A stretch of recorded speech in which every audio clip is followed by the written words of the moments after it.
Good. Thank you. Okay.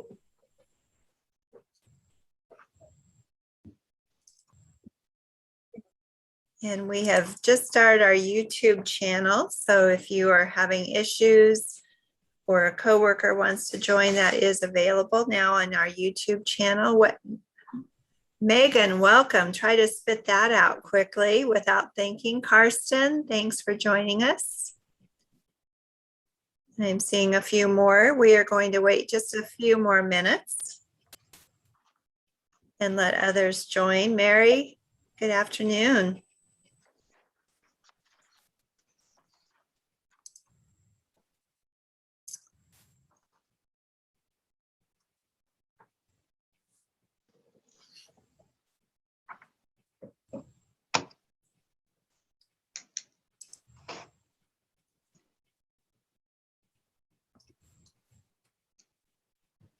I like seeing all of these thankfuls in our chat box. That's nice. Yes. Rebecca likes all things pumpkin. Leanne likes the good weather, the nice fall. Jean, that's a story. Being able to move back to Nebraska and be closer to family. Thank you. And Val, for faith, family, and working for Congressman Smith and all on the team. So we are glad you're all here and sharing. So with Thanksgiving being next week, I thought it might be a good question to kick us off with today. Continue to welcome all of you who are joining us. We have a good number of registrations, so we're going to wait just a couple more minutes to allow people to arrive. Zoom has spoiled us. We no longer have to plan for travel to get to a meeting. Nicholas, welcome. Ryan, I see you're joining us. Thank you. Still looking for comments in the chat box or, okay. Mary says she gives thanks for friends and I already lost it. So thanks for friends, family, and coworkers who are always there for her. And Jamie says she is thankful for the family gatherings.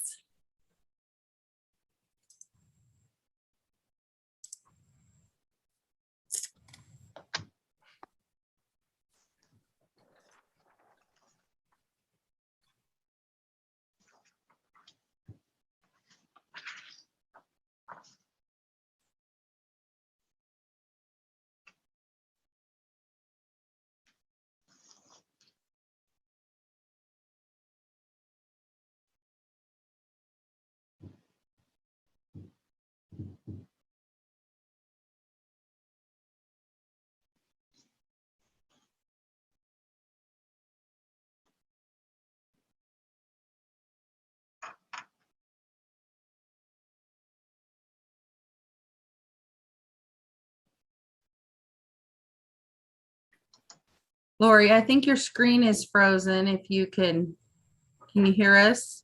Oh, she had to go off. It was awful quiet. I know, it just went, and I was trying to make sure the live stream on the YouTube was working, and and then Christy comes in. Lori's screen's frozen. So Lori, I think your screen is frozen. If you can you hear us? Oh, she had to go off.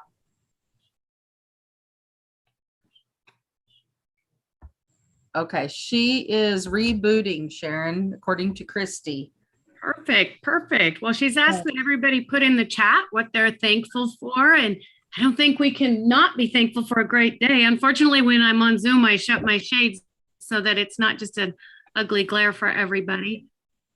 But we are so glad that you all can join us. Oscar, I'm really looking forward to, it's great to meet you virtually. We met over the phone and now we get to hear from you. So this will be fantastic.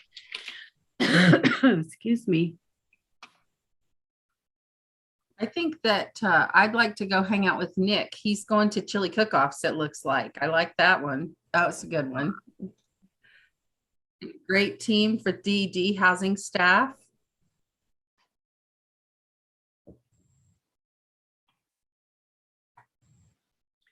All things pumpkin. Yeah. Pretty soon it's going to be time for all things, candy cane, but we'll get through next week first, right? Yeah. Mary Scroggins, I'm glad you're on. I owe you a phone call and I have not forgotten. Your email is right in front of me. I'm just behind. Family gatherings in Kimball. Do you have any leaves left out there? We have a few trees with leaves here, but they're getting kind of skinny. It's amazing to me. Dennis thought he thought all the tree leaves were down. He mowed our yard, sucked up all the leaves, and I drove out this morning and noticed we had a ton of leaves in the yard again. I don't know where they come from. Well, Jamie says the wind blows them away, but I think at our house, it blows them right into our yard.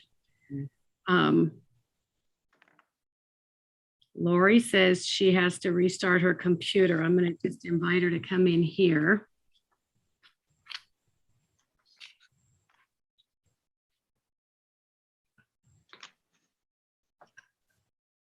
It's a good thing we have good staff around here. Leanne just took off back to help Lori.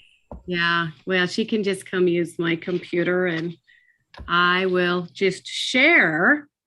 So if you're just joining us, let us know you're here by announcing yourself. You can turn your microphone on and announce yourself, or you can pop in the chat and tell us where you are and what you're thankful for. We want to recognize our partners at DED today for their financial investment into the HomeNE Learning Network. And I'm going to hand off to Lori. Go ahead and just sit down there. Are you sure? Absolutely. Okay, well, thank you.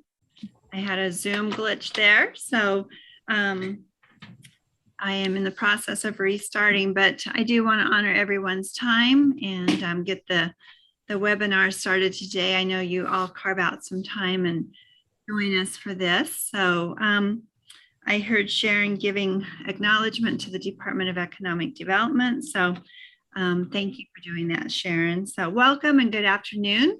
I'm Lori Ferguson and I am with South Central Economic Development District here in Holdridge. Thank you for joining us today. Our HomeNE webinar series continues to expand across the state, and many of you have been faithful in making the network meaningful and growth oriented. So it's our goal that the organization that you work with or your community has reaped dividends as a result of participating. So normally, Sherry, if you go ahead.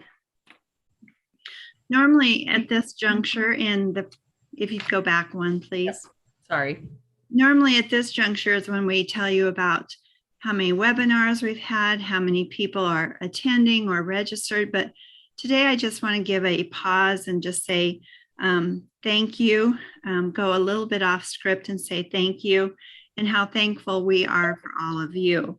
Today, this segment is not about the number of webinars, as I said previously, or how many YouTubes we've collected over 4 years now, but it's just an honest expression of our appreciation to you for each and every one of you that join us in this crazy thing that we do monthly called HomeNE. So I think I speak for all of us here when I say that the connections, the relationships, and the friendships that have been made and created as a result of the HomeNE Learning Network are invaluable to us and hopefully to all of you as well. So thank you for joining us. So today we have the pleasure of hearing from Oscar Gomez.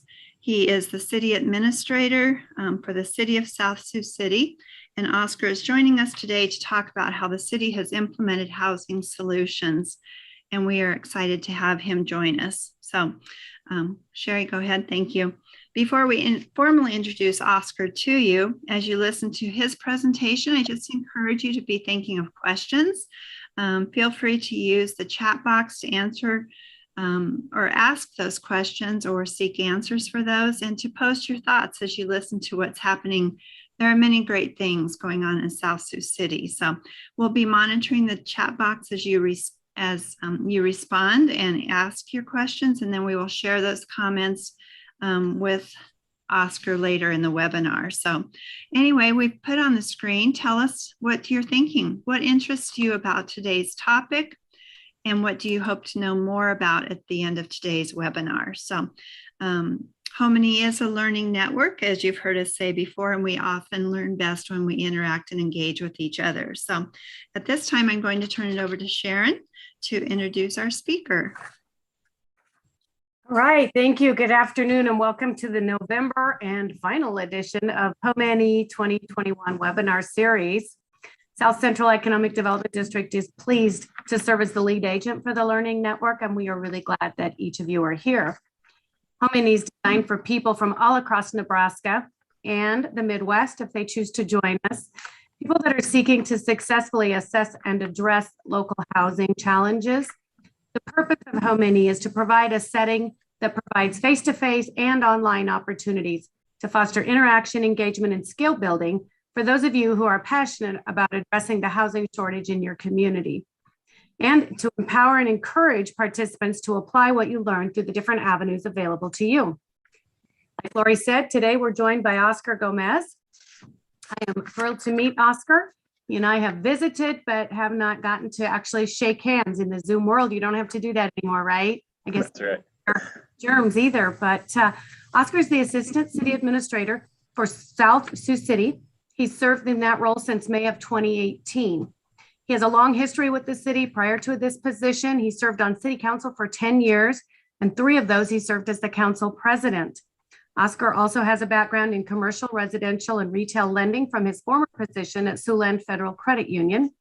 He's married to Leah, who works as a teacher in the South Sioux Public School System, and 2 beautiful daughters, Noelle and Ramey. He's a graduate of South Sioux City High School and Briarcliff University, and is currently attending University of Nebraska, Omaha for his economic development certification. He is also a certified public manager. His volunteer service includes Board of Trustees for Briarcliff University and Dakota County Leadership Board and the Siouxland Chamber of Commerce Board. So Oscar, welcome to HomeNE. I'll turn it over to you. Thank you very much for the introduction, and thank you for giving me the opportunity to talk about what is going on in South Sioux, as well as trying to tackle this issue with housing that everybody in Nebraska has. So when I was approached to talk about the issues or the problems that we're dealing with here in South Sioux, one of the things I started thinking about is how to put it together, because obviously everyone in the communities in Nebraska is dealing with the same problem. So how do you tackle it and learn from different communities as far as what they're doing, and try to make it better here in our community. So one of the things that we thought about is, let's address the issue. So that's the reason for the topic, which means, addressing housing problems in South Sioux. But then at the same time, how are we implementing solutions? So part of the problem that we have here in South Sioux is that we talk about ideas. Sometimes we talk about them too much, but then we don't put any solutions, or we don't put any plans to take action for it. So in the housing, we have taken some approach as far as to tackle the problem, and hopefully that in the future you can see the results for the solutions that we implemented. So what I would like to cover here in my presentation is the following topics. Obviously, we would have to figure out where we at currently. How did we get here, in a way? What kind of problems we have in our community for housing? How do you implement solutions?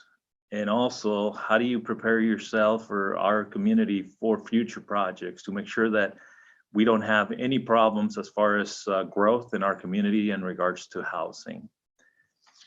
The first one that I talked about, Sherry, if you can go to the next screen.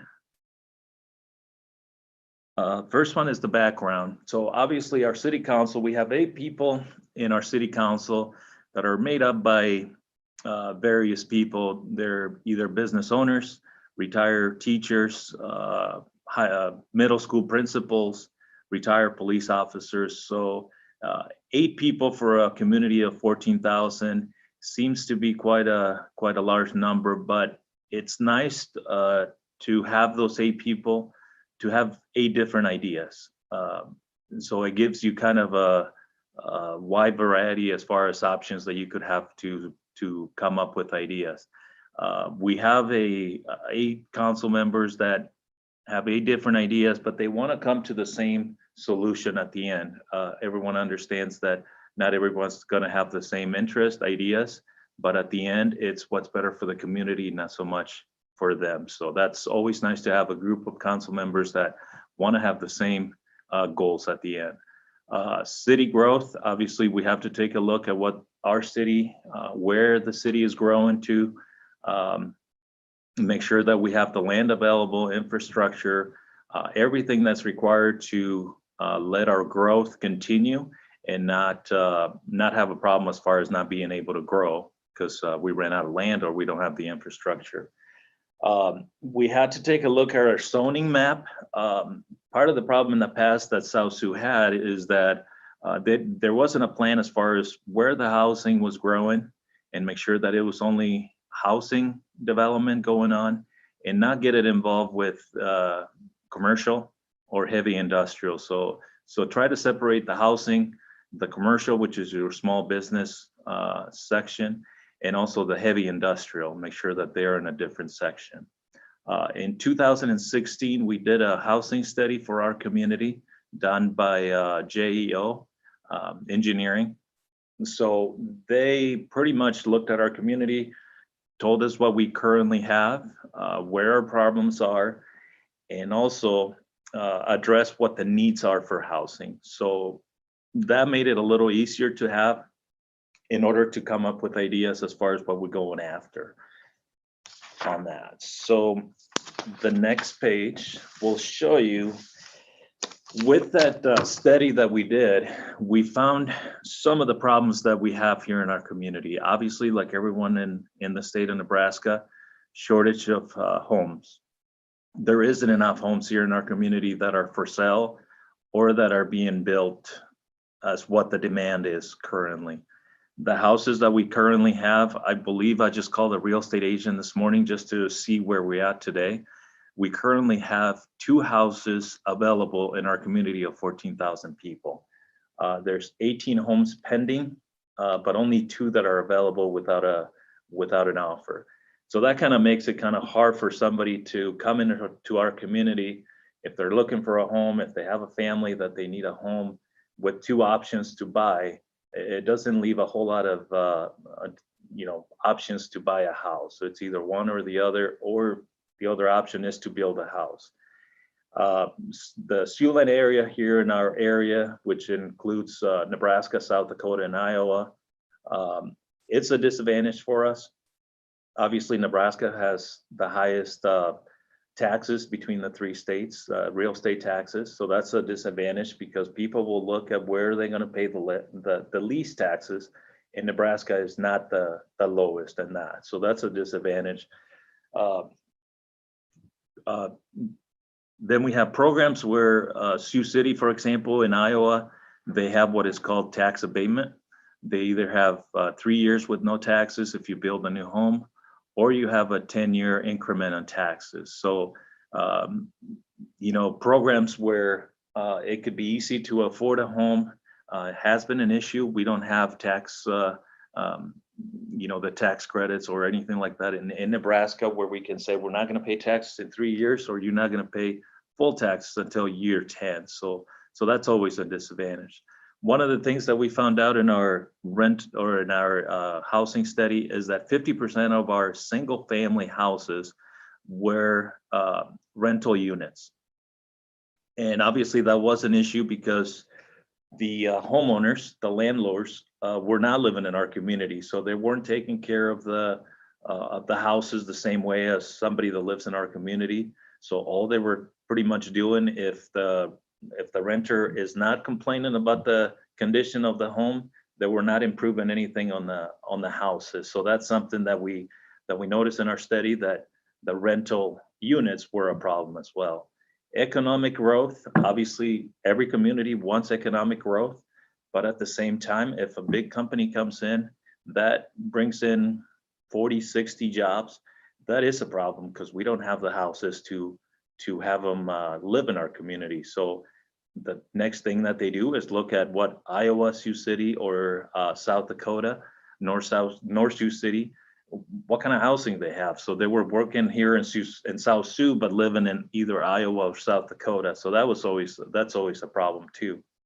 And recently, within the last 12 months, obviously everyone around pretty much in the nation has seen a rise of construction costs. So that is another problem that we're dealing with now. So the prices of product and everything that builds the home has been gone up in pricing. So that's another problem that we currently have.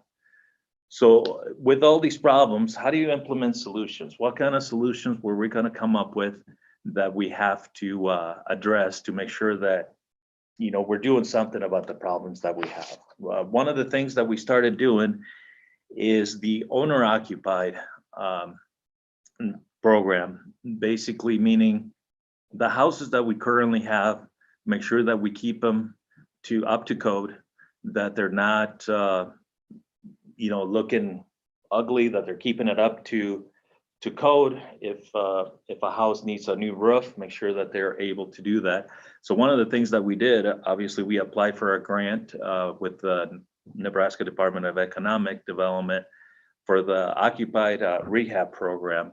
And we were awarded that program. 30 homes will get assistance, which they probably would get about $25,000 each to improve the roofs, windows, AC units, anything that deals with improving the condition of the house. So 30 homes will get the assistance. That is a 2-year program, so 30 homes will get the assistance in 2 years. Obviously, the safety of the house was one of the concerns. The other one is bringing the homes up to code and make sure that they're living in good conditions on that. So that's one of the things that we address is the current homes that we have. As I mentioned, the rental houses were a problem. So we created a rental inspection program that our fire department is currently taking care of.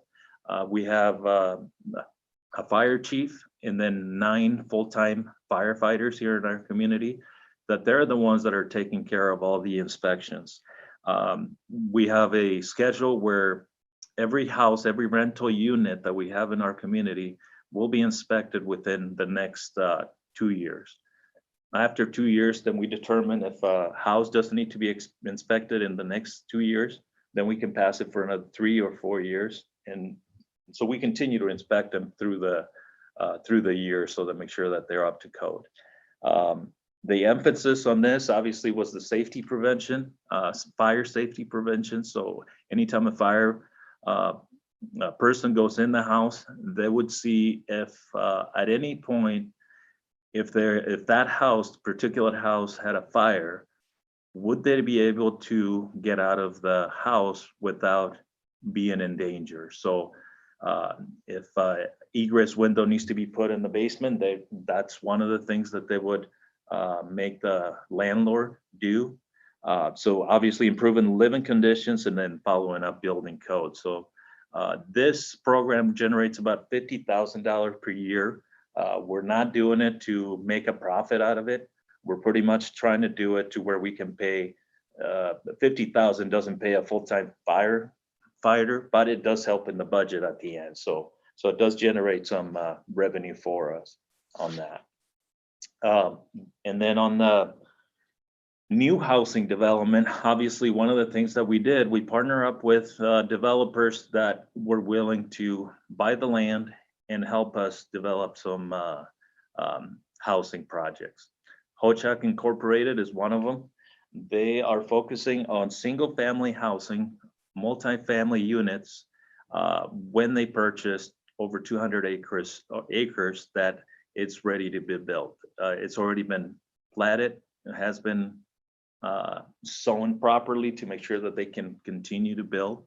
The infrastructure is ready to go in all the 200 acres that they have. And obviously they have some future projects. Kind of the idea that they have on the next screen, on this screen, the flat water crossing is what they call it, is they want to make it into a walkable community kind of an urban community, as you can see, kind of a different type of housing than what we're used to here in Nebraska. On the left-hand side, you see kind of the idea that they were thinking of doing on those houses. It's kind of a riverfront land that they purchased. So they wanted to mix it into multifamily units as well as single-family units. On the right-hand side, you see the plan, the idea that they have. And as you can see, all those lots or those acres are ready to be built. Obviously, it's going to take some time, but it was something that we partner up with them. They purchased the land, and then the only thing that we did with them is built a TIF district into their community tax increment financing. So every time they do a project, obviously they use the TIF to recoup some of that expense or some of the cost that they accrued in the project on that. On the next pages, you will see the current conditions of what they're building. Here's what the multifamily units look like on the riverfront. The bottom floor is retail. The top floors are apartments. On the upper left picture, the middle picture shows the new one that they're building. On the upper right corner is condos that they're building right next to the river. So it kind of looks like it's a drawn up picture like off the computer, but that's actually what they look like. So it's kind of nice what they're doing. On the other side of that, on those buildings, you will see the uniqueness of their housing that they're doing. On the next page, they will see that. Oscar, Yep. can I just interrupt you? Because there's a Yeah, question no. about Go ahead. Flatwater Crossing. Are there concerns with flooding? No, obviously in the last, since 2011, we have 3 floodings here in the area. 2 of them were 500-year flood levels. And this area where the Flatwater Crossing is did not have any water whatsoever. So no concerns as far as flooding from the river. The only concern that they would have is groundwater level, but none of the houses had that issue when we had those floodings. Okay, great. There's a couple more questions that I can reserve till later in the presentation. but Okay, yeah, no, at any time, if you have any questions, just stop me and I can definitely answer them. So no problem. Okay. Thank you. Great, thank you. So as you guys can see here in the pictures, this is kind of a different type of single family housing that they're building. It's kind of an approach where they want to have the families in front of the house with the porch. And then as you can see, the back of the house, this is where the garages are. So it's kind of different than what we're used to. Obviously, some people are liking that area because not a whole lot of traffic are in the front of the house and the kids are running around in the front. So they want to have more of a park approach in front of the houses and kind of have a more of a walkable community throughout the area on that. But on the next page, obviously you will see that they are building the higher end, what we call the higher end housing, which is cul-de-sacs, and they keep them in the same area. So that way, there is a demand for those houses as well on that. Roy Don LLC, it's another partner that we partner up with.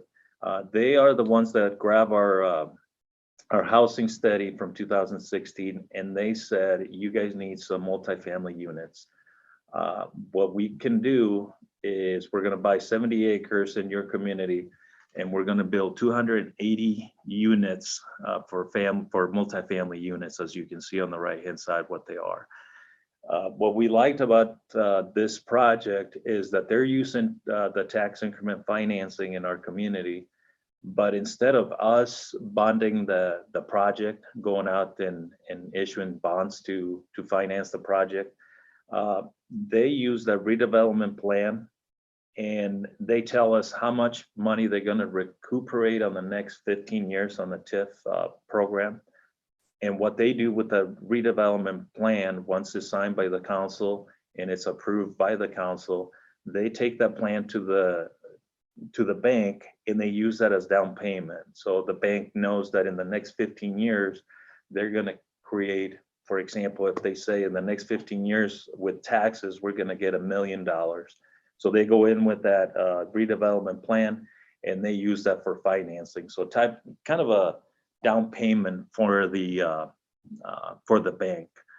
The reason we like it is because it doesn't put the city as any liability whatsoever. So they put all the infrastructure, paving, they build everything, and if for some reason it doesn't work, the city is not at risk for any kind of money or anything like that. It's all up to the contractor. So we like that idea better, so there's no risk for the community.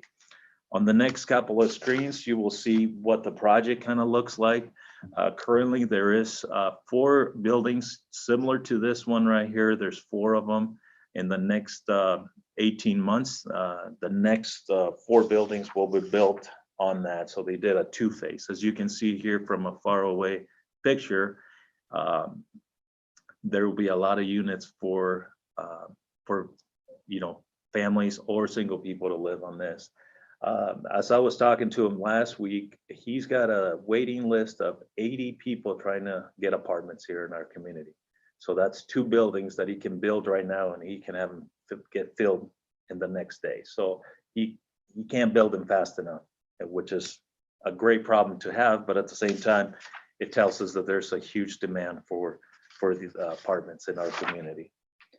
The next project that we have a connection with is Gary Ogden. Gary Ogden is a lifetime resident here in our community. It's always easier to deal with somebody that's been here in our community for all their life, pretty much, because they kind of take ownership, and they don't want to have a bad name here in our community if they don't do a good job. So it's always nice to deal with people that are locally here.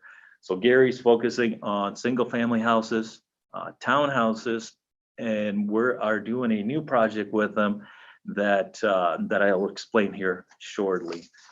On the next the next page, you will see, I tried to take a picture of what the street looks like there. Basically what we did is, he wanted to build single family houses. So he came to the council and said, I can build it, but I can't put all the money into the paving or infrastructure. Need some help. So the city council approved a $100,000 forgivable loan if he would build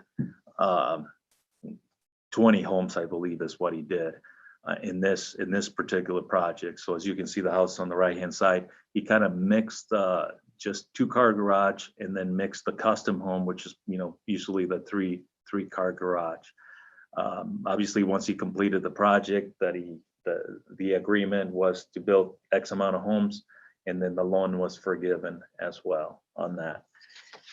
But then he's also, on the next screen, he's also building the townhouses. And obviously it's more of a, as you can see here, is cul-de-sac that's more for retired people or people that don't want to take care of their yards, don't want to take care of the snow plowing. So this has worked well for our community, for those people that don't want to deal with the mowing or the snow plowing. Obviously those they're high-end townhouses, which is always a nice thing to have in our community here. One of the things that we're working with Gary here in our community is through the Nebraska Affordable Housing Authority funds, which is the NAFT. We applied to get a grant for $500,000 for housing development. The way that we approached this grant was not just to build homes. If you see the prices of homes right now, with $500,000, you can probably build 1 or maybe 2 houses with that kind of money, the way that the prices are. So our approach, instead of putting all the money into the houses, the way that we're going to build them is we're going to put the street, we're going to bring the infrastructure, which means water, sewer, water drainage, and fiber into each lot pretty much. Obviously this is not going to create it's not going to pave all the streets, but with 500,000, we can build enough street that he can build 20 homes to start out. The only requirement with the Nebraska Affordable Housing Authority is that he has to build 8 homes that are affordable homes. That's to low to moderate income housing is what he has to require. After he's done with the first 8 houses and he meets all the requirements of the grant, then he can proceed and build any kind of home that he wants to build, single family home. And he's got the ability to do that in that site for 42 homes in that area. Also, we planned some down payment assistance program. Here's kind of a layout of what he's going to do. It's about 11 acres that he purchased from the school district here in our area. So we're going to start with the green area first, but he's going to build up to 20 homes on that one to start out. The next phases, as you can see, phase 2 and 3, he's going to have a total of 42 single family homes. So it's a great partnership with Gary as far as to create homes through a grant, and also having somebody local that is willing to put his own money to create this kind of projects and that. So it's always nice. The next one is that I have is Hovey Construction. Hovey Construction is building single family houses in the TIF district. Pretty simple. He cut it up in 4 phases. The first phase, he's got 3 lots to do. As you can see on the left hand side, he's got the first phase done almost. Phase 2 will start here in the spring of next year. 3 and 4 obviously will be in the next future years. The difference that Hovey Construction is doing, his redevelopment plan said that any excess money from the TIF, so basically he just wants to get paid for the infrastructure that he's going to spend, but any excess amount of money, it's saved up for future phases. So we like it because after phase 4, if there's any extra money that once he gets everything paid by him and the city, whatever we pay for gets paid, whatever is taxes, then it's left on the city to do anything we want. Whether we want to improve streets, we want to put it into parks, we want to do another project with Hovey. We like it that it's kind of a future progress as far as doing future programs with them. So on the next page, you will see that it's just they're nice single families, about 1,600 square feet on the houses. So he just continues to fill that void, the problem that we have on that. So now that, one of the things, obviously that will show you what currently is doing, but one of the things that we and when I say we as the administration and the council, we have to have a way to market our community. I think we're at a point where everything is done through social media, and everything is pretty much on the reach of your hands, pretty much. So one of the things that we're approaching is how do we market everything that we're doing, as far as I explained here in this presentation. What are we doing to make sure that people are aware that is going on in South Sioux? Obviously, a lot of great things are going on in South Sioux. So there is a video out there that I have Sherry to see if she can show it to us on there, and that should be the last thing, which probably the good thing for you guys, that would be the last thing that I can show you. And obviously, if you have any questions or anything like that, I'm here to answer those questions if you have it. But the video should be the last thing, and this is something that we're going to show in our area here in our community to make sure that people are aware of what we're doing here.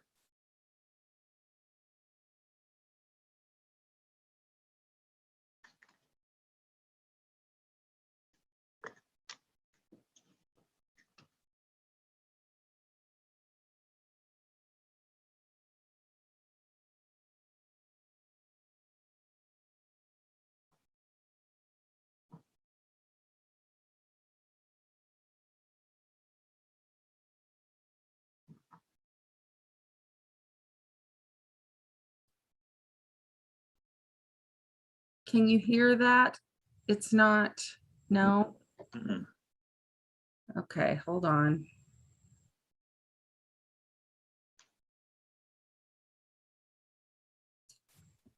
Let me, Try the bottom left, Sherry, yeah. No. Good. Thank you. Oh, wait.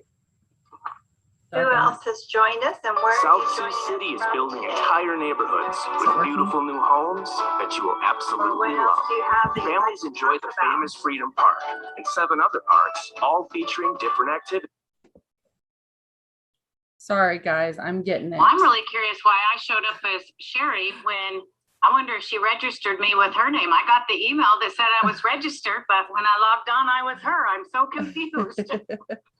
Okay, Yeah, sometimes I log on, I'm her, sometimes I log on as me, so. okay, can you see the screen with the Okay. people on the patio? Welcome. Okay. We're having back South City is building entire neighborhoods Where? with beautiful new homes that When you the will last time you absolutely were love. Families enjoy the famous Freedom Park and 7 other parks, all featuring different activities. Multiple and massive sports facilities, a 33-acre lake, camping along the Missouri River, and 16 miles of connected bike and walking trails make for lots to do for all ages. Live in South Sioux City, Nebraska, where quality of life is a cardinal rule. Got it. Thank you. All right. Well, as I said in our practice session at 12:30, we're not quite ready for the Emmys, but we still get it done. So yeah, go ahead and throw Oscar's contact information on the screen. And Oscar, thank you. We do have some questions for you. So Brian wanted to know, first of all, regarding your rental housing inspection program, how does the staff or the city enforce anything that they might find out of compliance? What's your process? So at first they do an inspection, and then, so there's a checkoff list that they have to follow. If anything needs to be fixed, they gotta, depends on what the issue is. So I'm gonna take the egress window, for example. If it's in the winter, obviously we're not gonna make them fix it in the winter, but we will give them about a 6-month window where our fire department will put it in their calendar to go back in 6 months.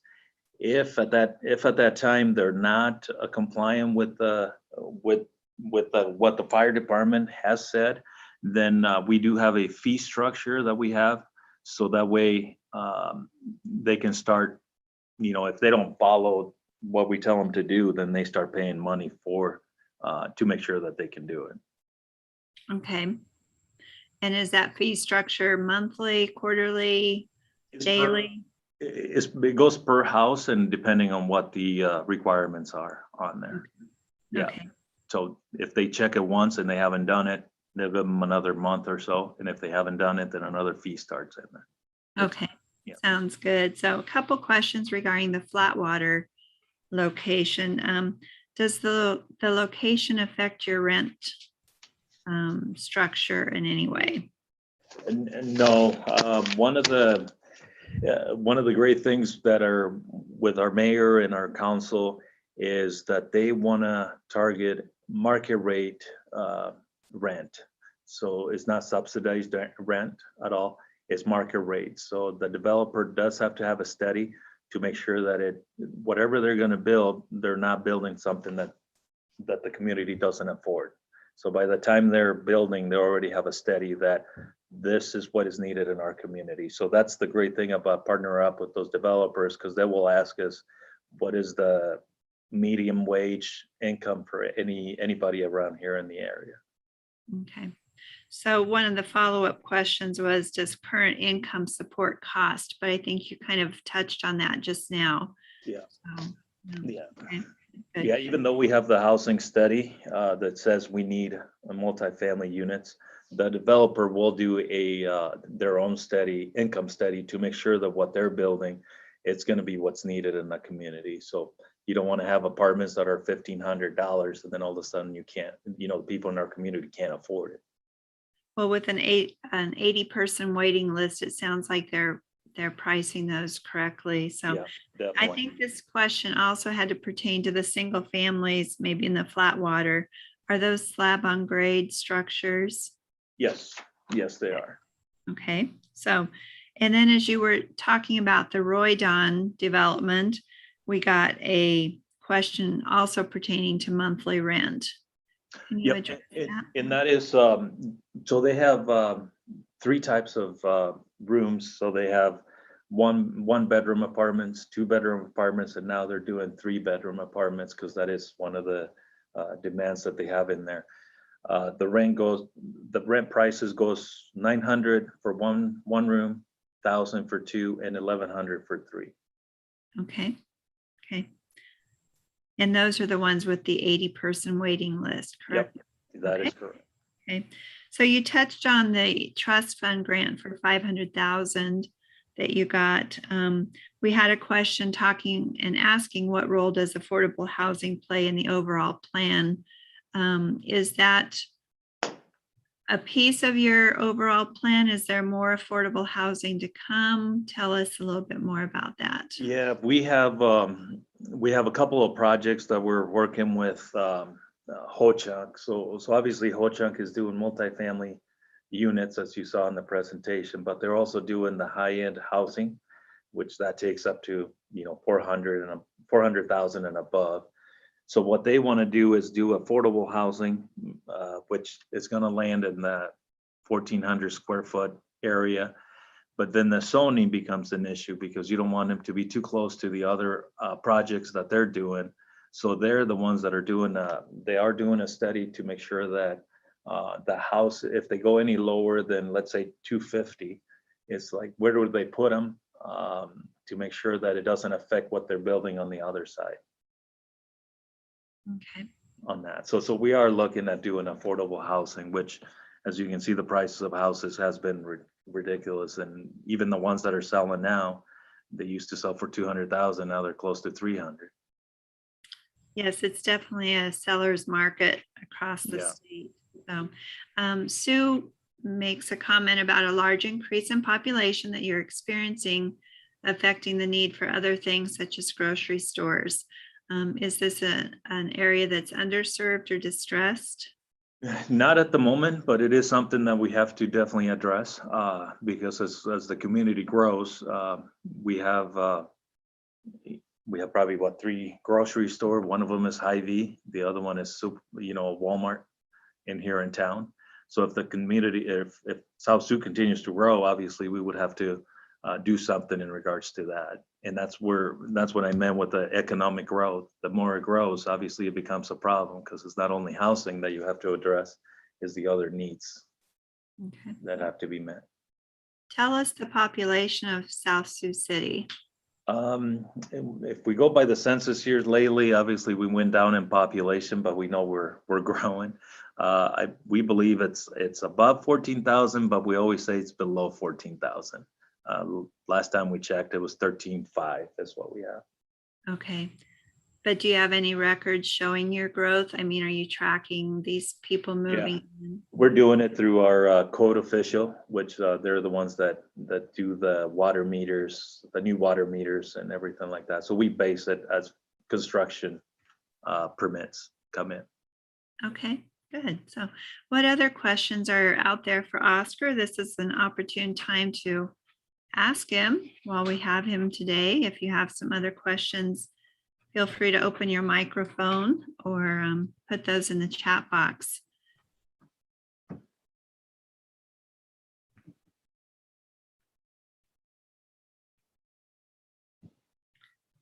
Or is there something that you're taking away from today's session, something that you heard Oscar speak about or comment on that you'd like to see applied in your community? Lori, this is Steve Peregrine of Nebraska Housing Resource. I have a question for Oscar. Sure, go ahead and ask away.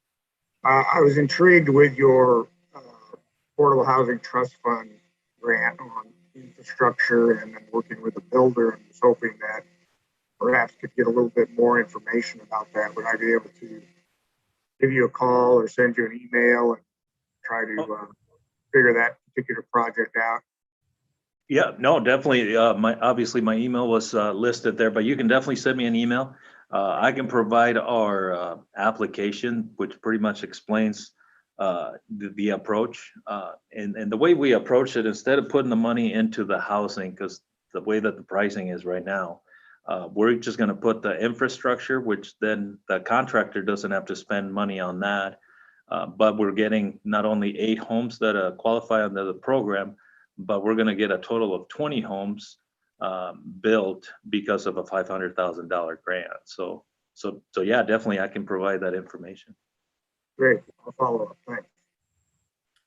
I think that perked the ears of a couple people in our office as well. So I've got a couple questions that have just been entered into the chat box. So Daniel is asking, could you explain again the model of TIF where the increment is used as the down payment? Yep. That's the first Yep. question. Yep. So for any TIF project, there has to be a redevelopers agreement or developers agreement. In that agreement, so the contractor can come to the city and say, instead of you guys bonding the infrastructure, because usually that's where the TIF projects come in. So instead of the city doing it, what they're doing, they're coming in with the cost of what the infrastructure is. And they're saying in 15 years, I'm going to come in with the project of, so for example, I'll take Roy Don. Roy Don is a $40 million project that he's doing in our community. So if he cut it into 2 phases, so 20 million each phase. So if the assessment of phase 1 is 20 million, our tax levy is 2%. So he's creating $4 million right out of the chute. So basically he can come into the city and say, in the next 15 years, I'm going to get $2 million worth of taxes. Instead of you guys going out and bonding those $2 million for infrastructure, the agreement is that I'm going to take the taxes in the next 15 years and I'm going to pay myself back. So when he goes to the bank, he brings in the agreement that it's already signed by the city, and it's a guarantee $2 million that he will get in the next 15 years. So they use that as a down payment. He doesn't have to do that on there. So that's the way that we like it, because obviously we would do it either way, but it's nice not to be having the risk. If he doesn't come through with the project, then the city doesn't have any liability or any risk whatsoever on it. Okay. Daniel had a second part to his question, and perhaps you've addressed it, but who puts the money down for the down payment in lieu of the bond? But if the city, if they ask the city to do it, obviously the city would have to bond it. But if the contractor is doing it on their own, they're the ones that are doing the financing and doing the down payment. Okay, thank you. Got more questions coming in. So Nicholas asks if you currently have an adequate level of home construction for South Sioux, or are you looking to incentivize additional construction? We're always looking to incentivize different constructions. I know in the legislative agenda this year, the workforce housing is a big topic.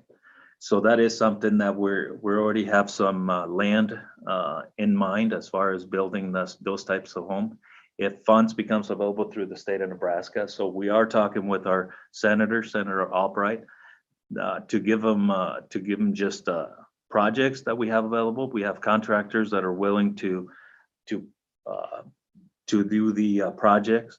Obviously, it's like a chicken and an egg, because you either put the money on the infrastructure or you let the contractor do the infrastructure and you put the money into the housing. With the Affordable Housing Trust grant, we are seeing that perhaps putting the money from the state into the infrastructure goes a longer way to get more houses built, instead of just putting all the money into 2 to 3 homes in there. So that is something that we have different land available to create different projects. Okay. Lynn Cohout with DED is on today, and she asked if she could step in and make a comment or two about the trust fund investment. Lynn, are you? Hi. Yes, can you hear me? Yes, we can. Hi, I just wanted to provide a high level remarks on the trust fund award that we are working with South Sioux City on. So that was a project we funded in just this most recent round, this 2021 cycle or 2021 program year. And the department's money, a portion of it is committed to the infrastructure. But there are some caveats to that. So the housing units do have to be built within the contract period. And it's on the money that we're going to invest in the infrastructure is going to be on a reimbursement basis. And so the city of South Sioux City is going to have to ensure that those houses are, I think it's 8 units are built, and then the income qualified households have purchased those houses before we'll reimburse for a portion of the infrastructure costs. And so I just kind of wanted to, I know the idea and the concept probably hurt the ears of a lot of attendees, but there are some caveats in that project. And so it's kind of a riskier project for the department to invest in. And so we have kind of built in some safeguards to protect the trust fund money. And so South Sioux City that'll be on the money will go in proportionally as the units are built and sold to qualified people to ensure we get the units built and occupied within the community. So if any others are thinking of that or want to have that conversation on how that works with the state, we're open to having conversations, but I just wanted to kind of throw those details out there. Sure. Thank you, Lynn. Would you mind just putting your contact information in the chat box if somebody wants to reach out to you? That would be great. So, okay. So, well, as we're approaching our 3 o'clock hour, I just want to say once again, thank you to Oscar for being our presenter today. Today's webinar, as well as all of our past webinars, can be found on our SCED website, which is on your screen there. So, feel free. We do check and see how many views those are getting, and it's always interesting to see what is of interest to everybody. But we know that is being utilized, and we appreciate that. At this time, I'm going to ask Sharon to step back into her space. And she's going to give you a little bit of an update about our recent gathering. Hey, thanks.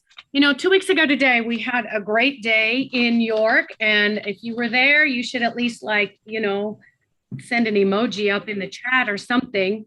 Zoom was telling me it has new features that I haven't used. But anyway, we really did. And it was a whole lot thanks to Lisa Hurley and her team.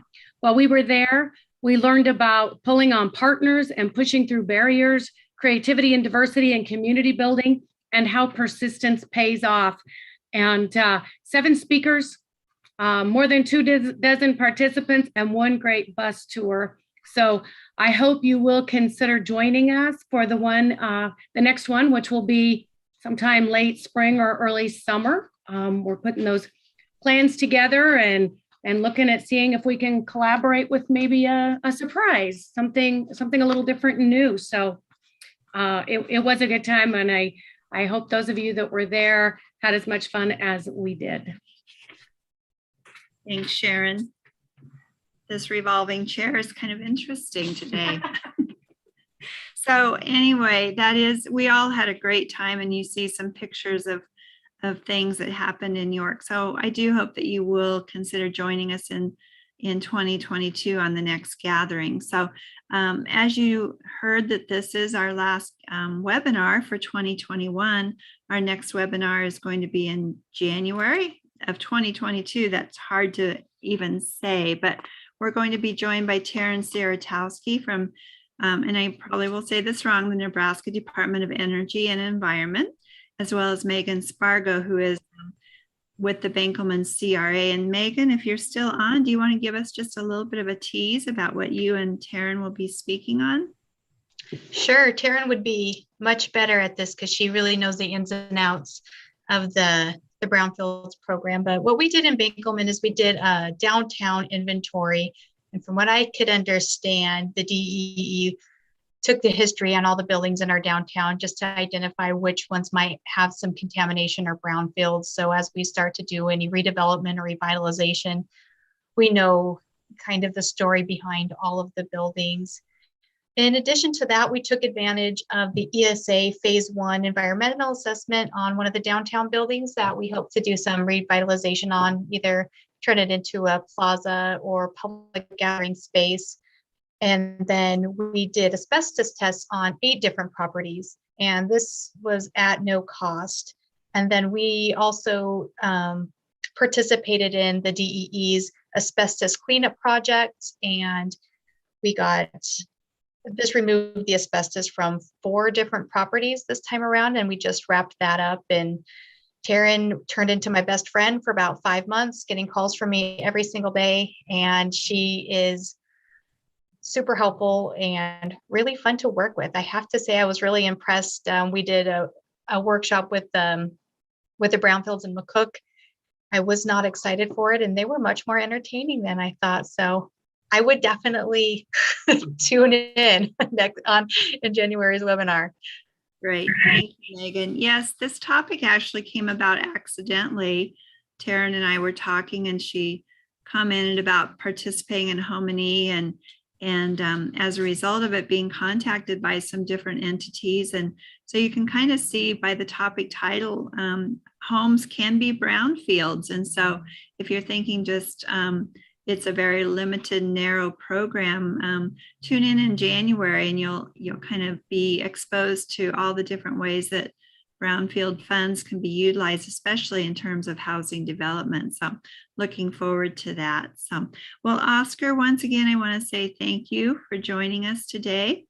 Greatly appreciated. Lots of great information provided. And with that, are there any other questions or comments from anybody? Well, if not, thank you for joining us, and have a great rest of your day.